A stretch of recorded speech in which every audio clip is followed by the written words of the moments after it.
It's Saturday and it is time for Saturday Garden Tour with our awesome friends with Patricia. Oh my gosh, she is such a wonderful creator and you're going to love her channel, and she always gives wonderful garden ideas and tips. She's a wonderful creator and she always has big beautiful smiles for us and always shares her beautiful garden, and you can see her cat also. If you are a cat lover, you're going to love her videos, and please go check her out. This is an open collab. Anyone can join in any Saturday. It can be a small garden tour or a large one. Whatever you want to put up anytime, how easy can that be? Now, let's see who else we have joining in as my co-hostesses. Here's another one of my great co-hostess, and she does beautiful garden tours also. Go check her out and see what she does. Don't forget, we do this every Saturday. Anyone can join in once in a while or every Saturday. Please leave me a comment on my latest video to let me know you have one up, for I can go over and watch your beautiful garden tour and give you a full watch. I am a full supportive friend to those that are fully supporting me. And here is Growing on Vancouver Island. This is our last co-hostess for this week, and she is a wonderful, wonderful creator, does lots of great garden tours, does fairy gardens. She takes you around Vancouver Island and shares how beautiful it is. Please go check out this wonderful channel. Now let's go see what Grandma's doing today. I'm sharing my backyard, and I'm trying to get my backyard spiffing it up, and I'm trying to get it more into a cottage style garden. Little by little. You can't do it overnight, and don't even try to. Just work on your garden a little each week, and over time it will look beautiful. This is our garden tour for today in the backyard. I'm working on my backyard to try to look like more of a cottage garden and sharing the beautiful plants that you would find in a cottage garden. I'm still struggling to get it looking good, and we may not make it this year, but we're going to do a little each week until we get one little tiny corner done, a couple inches at a time, until the whole yard looks great next year. Hopefully, I'm going to put a lot of new plants in, and I'm going to be doing a lot of fairy gardens starting this coming month. So hopefully that's going to make a big improvement in here. This area that I'm showing right now has a lot of fairy gardens, but none of them are looking great. So I'm trying carefully not to show them.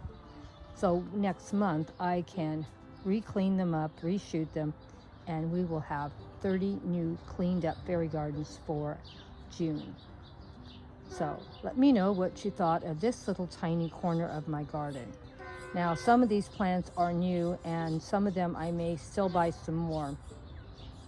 This is French lavender that I got at Trader Joe's, and I don't know why their lavender seems to smell so much better.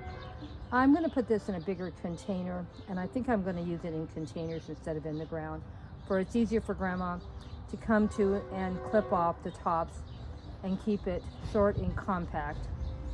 And also, I can move it around so I can get more photo ops with not a lot of plants. You know, when you don't have a lot of plants, well, I shouldn't say that. I do have a lot, but my yard still has a lot of empty spaces.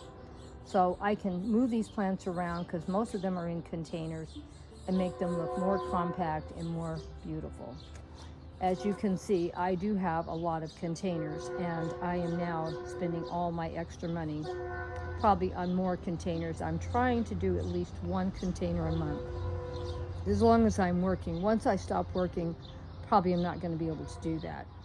But as long as I'm working, I'm going to try to buy at least one container a month. And I can see right there, there's a giant hole, and I am going to try to get a container like the green one right next. You see that green one right there?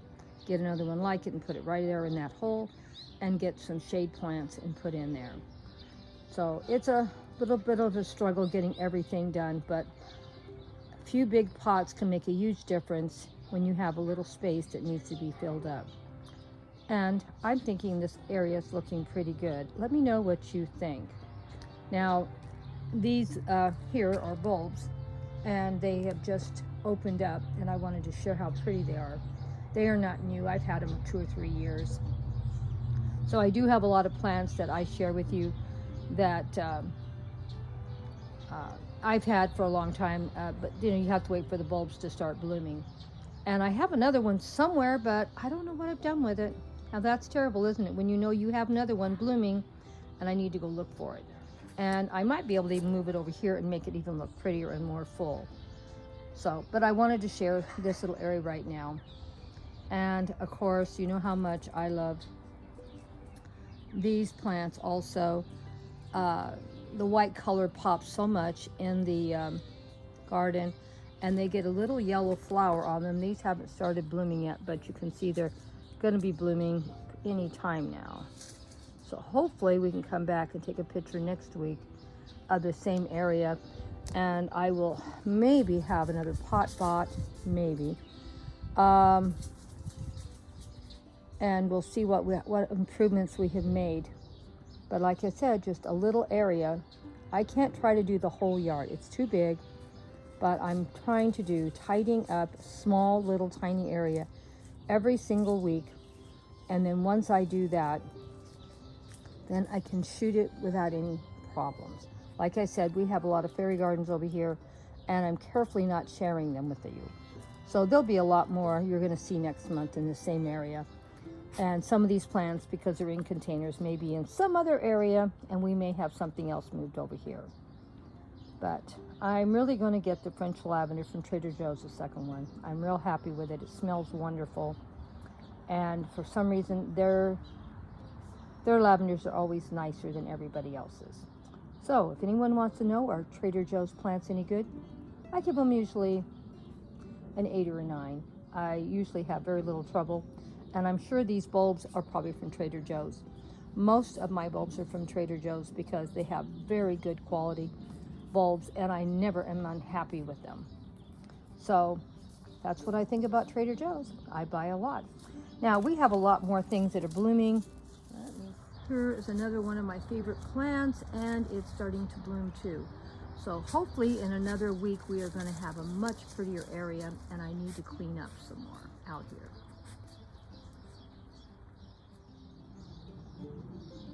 Now here's some more of my Dusty Miller plants. They're all around my front and backyard because these are one of my favorites. And I do have a lot. I know not everybody likes Dusty Millers, but I do like them. I like them because I have a lot of plants, a lot of color, and these pop in. Oh look, I found some Dusty Millers that are blooming right now. And this is what the flowers look like. And I like them too. I love yellow. I think yellow looks great in the garden. It pops against all the dark colors. So this is another one of my favorite plants. I do have a lot of Dusty Millers, and they're scattered all around. Now another thing, I do have a lot of bulbs in here, and right now this area does not look great because all my bulbs are going to sleep because they've already bloomed. But don't mess with them. Let them just die away to put the energy back in the bulbs for next year. This one, I thought I killed it because I planted it and moved it the wrong time of the year. But I think it's going to come back. It didn't bloom very pretty this year because I messed up. It's my fault. Now I know this doesn't look very pretty right now because I'm letting all these plants here dry out. These are bulbs, and they lasted for a very long time. I don't know. I think it bloomed for at least a month or two. But these are old bulbs. They've been in this container maybe 4 or 5 years. They're not new. That's why they're so big. And they really, really did a wonderful show. I made a lot of great fairy garden videos with them. And as soon as they totally dry out, I'll cut them off and I'll show it. Hopefully it'll look better by next month. Hopefully sometime in May I can cut these off, and because I want them to dry out where I can get a really beautiful show. And I'm thinking these bloom twice a year. And I'm not good at naming what names of plants are, so I'm not a real plant person. I just like gardening. So I'm just letting you know that. But now here's some more of my succulents. They're blooming now. Are they not beautiful? There's always something in my yard blooming. That is the one thing. And these are one of my favorites also. And I'm going to take some more cuttings off of these and scatter these more around the front and backyard. Because when they bloom, they just look, I don't know, to me they look fabulous. And I do have a lot of them. And so there's no reason why I can't fill up 5 or 6 pots with these and not spend any money except the money for soil. And they don't need a lot of care. They don't need a lot of anything. They're just tough little plants, and they always look fabulous. Because if you're not tough in my garden, you're not going to survive. I don't give as much love and support as a lot of gardeners. And this one, you can barely see the fairy garden because the plants have taken over. We'll try to clean this up a little bit and do a fairy garden for next month in there. So there's a lot of areas and containers that just need to be cleaned up a little. I'm just sharing with you what we're going to be doing for next month and sharing some of my flowers. Now, these, I know people aren't going to believe these are carrots. And these carrots right now are at least 5 to 5.5 feet tall, because they are taller than me, and I am 5'2". And I'm going to have to put this over my head to show you the beautiful flowers the carrots give. And I know this sounds weird that I grow carrots to eat, and a good part of my carrots, I just leave them in the ground to let them go to seed and drop their seeds for next year for my garden and see some beautiful flowers for months. And you know, they don't cost me any money really. Couldn't ask for a better bouquet. And as you can see, I have lots and lots and lots of seeds. I have carrots everywhere. And you know, I struggled something terrible to get carrots to grow in the beginning. But now, because my carrots are seeding their own selves, I have a beautiful garden of carrots. And I have carrot seeds all the time maturing in my garden. And it makes it easier for me if I don't have to do all the gardening and planting. Let nature do it. There's a little flower, I don't know where it came from, but I'm not complaining. Even though it's very small, at least it's something beautiful and colorful in the garden. And right now we don't have a lot blooming. Well, I shouldn't say that, we do have a lot blooming. But I like things that are blooming year round. So there's always something dying, something coming up, something blooming. And here's some more of my favorite plants blooming over here, as you can see. And we have some more going to be blooming pretty soon. And here's some more of my garden. I want to share with you some more flowers that are blooming further in the back.